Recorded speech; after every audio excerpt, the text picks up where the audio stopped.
As the old song goes, I do like to be beside the seaside. As a baker, I'm always on the lookout for new ingredients to add to my repertoire of pies and puds, and the sea is one of nature's most generous resources. But it's not fish I'm after today. I'm interested in something more unusual: seaweed.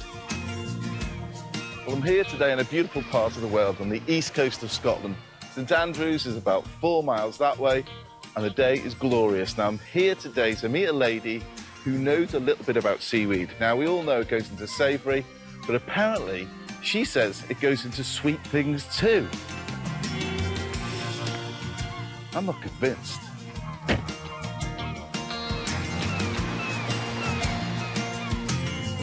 Fiona Houston has been harvesting seaweed here for the last 2 years and is building a small business selling it not as a vegetable but as a spice, something that adds flavour rather than being the whole dish.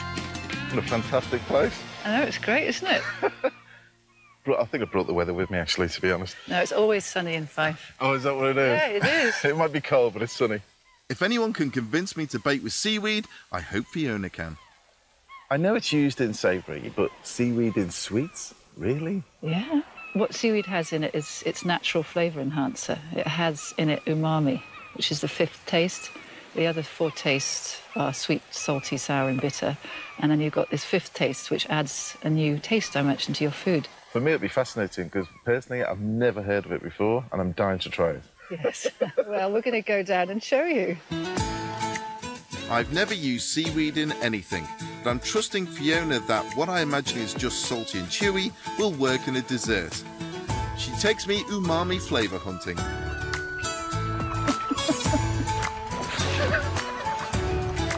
I told you the tide was coming in. It is coming in. Not the easiest place to get to, is it? So is this your place of work then, Fiona? Yeah, it is. Pretty nice, eh?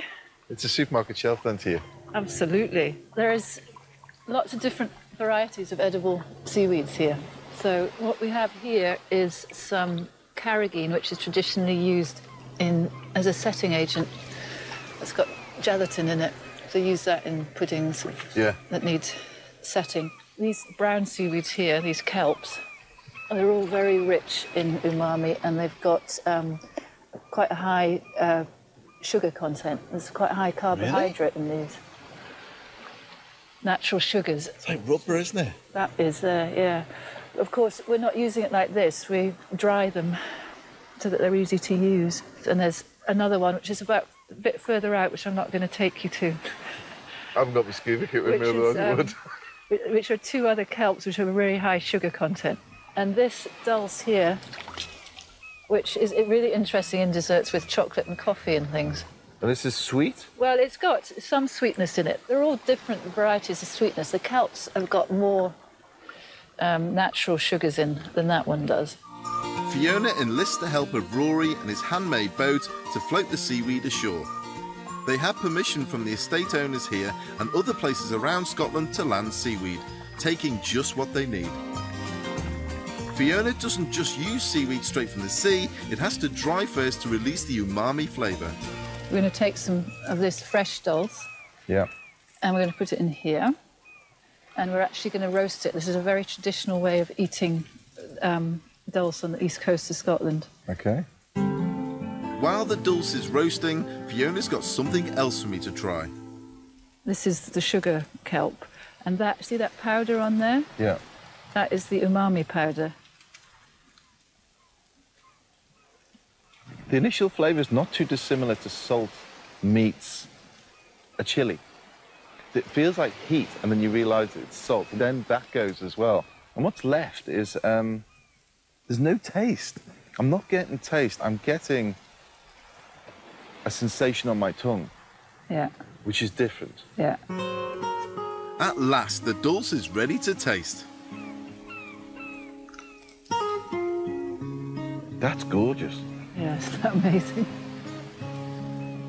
Where's seaweed been all my life? There's so many things now that I'm thinking I could work with on this level. This is the thing with seaweed. Once you get into it, your mind goes in so many different directions.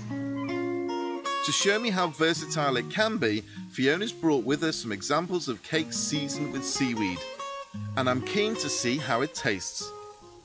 chocolate brownie cheesecake.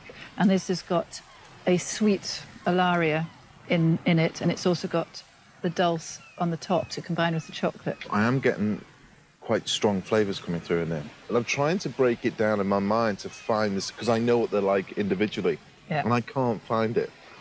Well, that's the sort of... Because it's enhanced, that's its job. Yeah. Its job is to enhance the flavours that are currently there. Next is a lemon polenta cake, with seaweed both in the main mixture and sprinkled on top. Lemon's such a strong flavour. Yeah.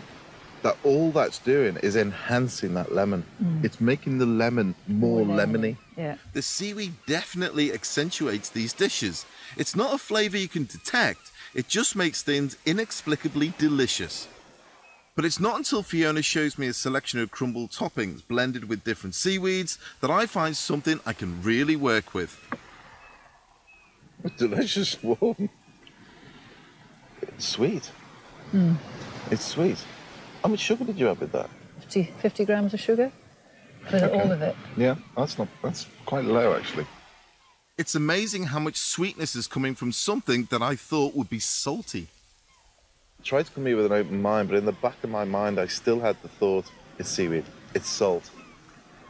But in fact, it's much, much more than that. And I'm now going to come up with a crumble recipe using seaweed. Excellent. In and on. In and on. Yeah. Good. What Fiona has shown me today is a new ingredient that isn't a flavour in itself, but something that enhances the flavour it's with, and I'm going to give it a go in my next pun.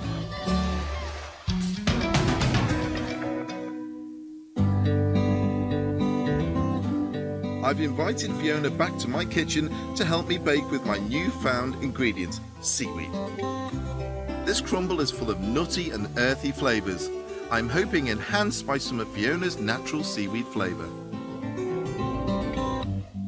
The thing that got me was the fact that it works with sweet and savoury. Yeah, that's what people don't expect. It works really well in baking and sweet puddings because it's got natural sugars in it.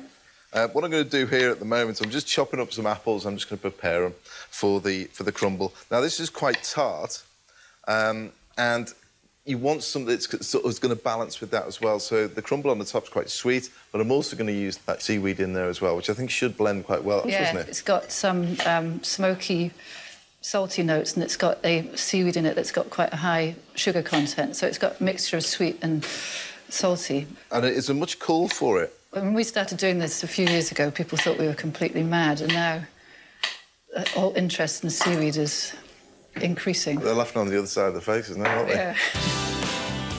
Heat the chopped apples in a pan and add some butter.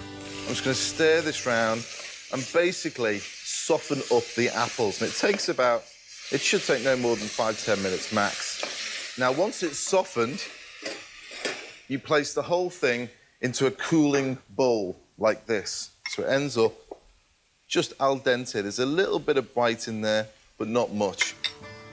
Then, add your blackberries and transfer them to a baking dish. Spread them all out. Pop that down there. This is one of my favourite crumble toppings. Even if you don't have seaweed, pumpkin and sunflower seeds make it earthy and nutty. Once the oils are released from this when they're roasting, I think they're going to add something to it. So a rough chop of the seeds. Now add that to the mixture.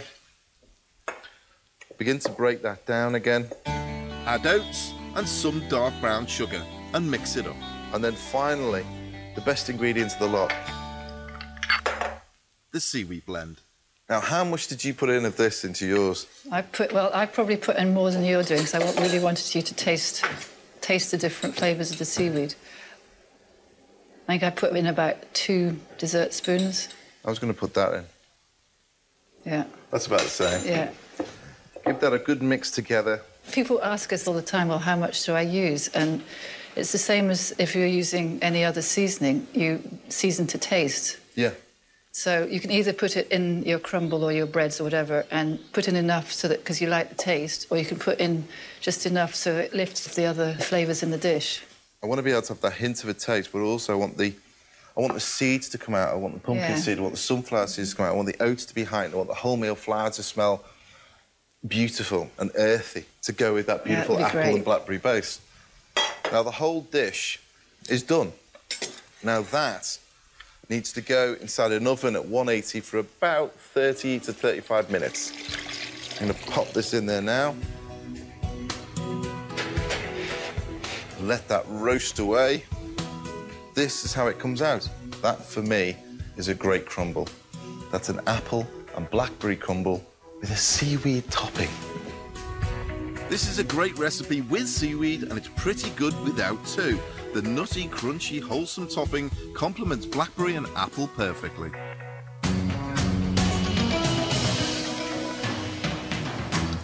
Still to come, wake up and smell the mushrooms?